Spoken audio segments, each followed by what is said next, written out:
So hey everyone, আসসালামু আলাইকুম। কি অবস্থান, কেমন আছো তোমরা? আশা করি তোমরা সবাই অনেক ভালো আছো। তো গাইস, আবার চলে আসলাম তোমাদের মাঝে একটা নতুন একটা স্টাডি ব্লগ নিয়ে। সো গাইস, এট ফার্স্ট আমি আমার টু ডু লিস্টটা মেক করে নিব, কারণ গাইস আপনারা যদি টু ডু লিস্টটা মেক করে নেন তাহলে কিন্তু আপনার পড়াশোনা করতে অনেকটাই গুছিয়ে নিতে সুবিধা হবে। আমাদের ব্রেন কিন্তু গাইস গুছিয়ে করা কাজটাকে খুবই বেশি পছন্দ করে এবং অনেক মনোযোগী হতেও সাহায্য করে। সো আমি আগে আমার টু ডু লিস্টটা বানিয়ে নিব। এবং গাইস আপনাকে একটা কথা বলি, আপনারা যে সময় টু ডু লিস্ট বানাবেন সেই সময় গাইস আপনারা অবশ্যই যে সাবজেক্টগুলো বেশি ইম্পর্টেন্ট সেগুলো অবশ্যই হাইলাইট করে রাখবেন আমার মতো। কারণ গাইস আমি যে সাবজেক্টগুলো আমার কাছে বেশি ইম্পর্টেন্ট মনে হয় সেগুলো আমি হাইলাইট করে রাখি, কারণ গাইস কয়েকটা সাবজেক্ট এমন এমন আছে যেমন ম্যাথ, ফিজিক্স, এগুলো করতে করতে কিন্তু বেশি সময় জায়গা। সো এই কারণে কিন্তু আমাদের বাকি সাবজেক্টগুলো করা হয় না।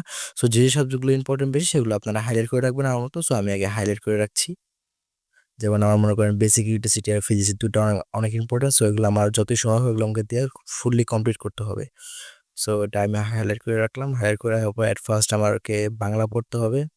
গাইজ আমাদের কলেজ থেকে কিন্তু গাইজ বাংলা সাজেশনটা দেওয়া আছে। সো বাংলা সাজেশনের মধ্যে স্যার আমাদেরকে 5টা গদ্য এবং পদ্য দিয়েছে। সো সেখান থেকে আমার 4টাই শেষ, এখন লাস্ট একটা বাকি আছে 18 বছর। সো আমি এখন এই 18 বছরটা কমপ্লিট করব। গাইস আপনাদের সাথে একটা জিনিস শেয়ার করতে চাই। আপনাদের কলেজ থেকে কিন্তু গাইস 18 তারিখ থেকে এক্সাম শুরু। সো আমাদের ফার্স্ট এক্সামটা রাখা হয়েছিল ড্রয়িং ইঞ্জিনিয়ারিং। সো আমার ড্রয়িংটা একটু মোটামুটি সহজই, কারণ গাইস ড্রয়িংয়ে জাস্ট ফিগারগুলো ড্র করতে হয় আর কিছু সংজ্ঞা দিতে হয়, এতটুকুই। সো আমি বাংলাটা পড়ছি, কারণ গাইস বাংলাটা প্রচুর পরিমাণে পড়া গাইস, বিশেষ করে কবিতা, শব্দার্থ, আবার সেই টপিকের প্রশ্ন অনেক হিবিজিবি পড়া।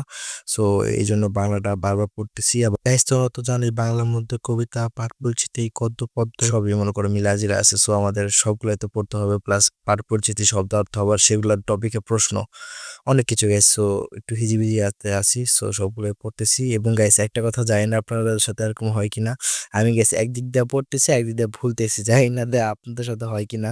গাইস আমি অনেক ট্রাই করতেছি একটু মনে রাখার, বাট তাও গাইস কয়েক মিনিট পরে গাইস ওই প্রশ্নটা ভুলে যাই। সো বারবার লিখতেছিলাম, পড়তেছিলাম, আবার আবার হাত দিয়ে ঢাইকে আবার লিখতেছিলাম, পড়তেছিলাম।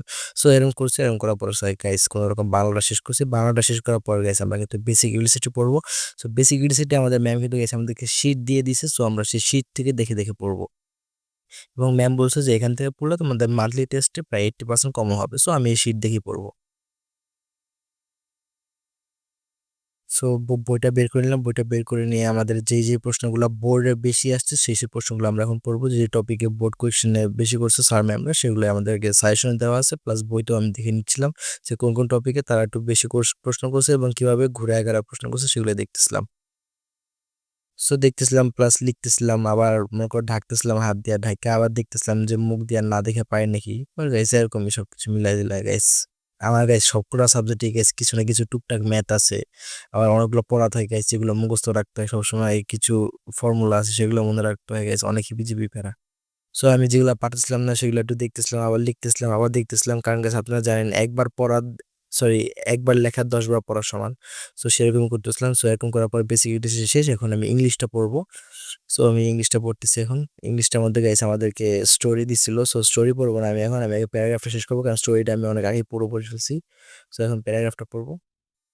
তো গাইস আমাদের এখানে প্যারাগ্রাফ আছে বুক ফেয়ার, ট্রি প্ল্যান্টেশন এবং lesson your learning English. So আমি আগে লেসন ইউর লার্নিং ইংলিশ এবং বুক ফেয়ারটা পড়বো।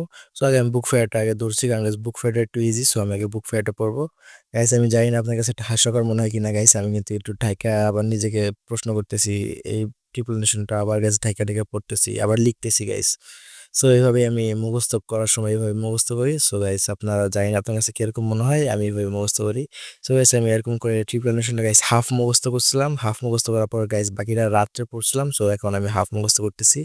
গাইস এখানে কিন্তু গাইস আপনাদের ইংলিশ পড়তে হলে অবশ্যই গাইস আপনাদের ভোকাবুলারি স্ট্রং হতে হবে। যদি গাইস আপনাদের ভোকাবুলারি স্ট্রং না হয় তাহলে কিন্তু গাইস আপনাদের ইংলিশটা অতটা পড়ার সুবিধা করতে পারবেন না, কারণ গাইস ইংলিশ সবই মুখস্থ করা যায় না, কিছু কিছু ক্ষেত্রে ভোকাবুলারি অনেক প্রয়োজন হয়। সো এই বলতে বলতে আমাদের ইংলিশটা শেষ হয়ে গেল। ইংলিশ শেষ হওয়ার পর গাইস আমরা এখন যে সাবজেক্টগুলো শেষ করছি সেগুলো আমরা ক্রস দিয়ে রাখবো। সো আমার ইংলিশও শেষ, ইংলিশটা আমি ক্রস দিয়ে দিলাম। ইংলিশটা আমি গাইস হাফ শেষ করছি। সো আমি এখানে হাফটা লিখে দিচ্ছি যাতে আমার মনে থাকে যে বাকিটাও পড়তে হবে।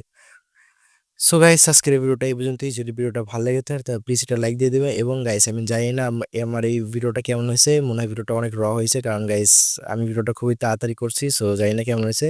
যদি কোনো ভুল ত্রুটি হয়ে থাকে তাহলে অবশ্যই গাইস আপনাদের ছোট ভাই সবাইকে ক্ষমা চোখে দেখবেন। এবং গাইস যদি আমাদের চ্যানেলে দর্শক থাকে প্লিজ এটা সাবস্ক্রাইব করে দেবেন। আসসালামু আলাইকুম।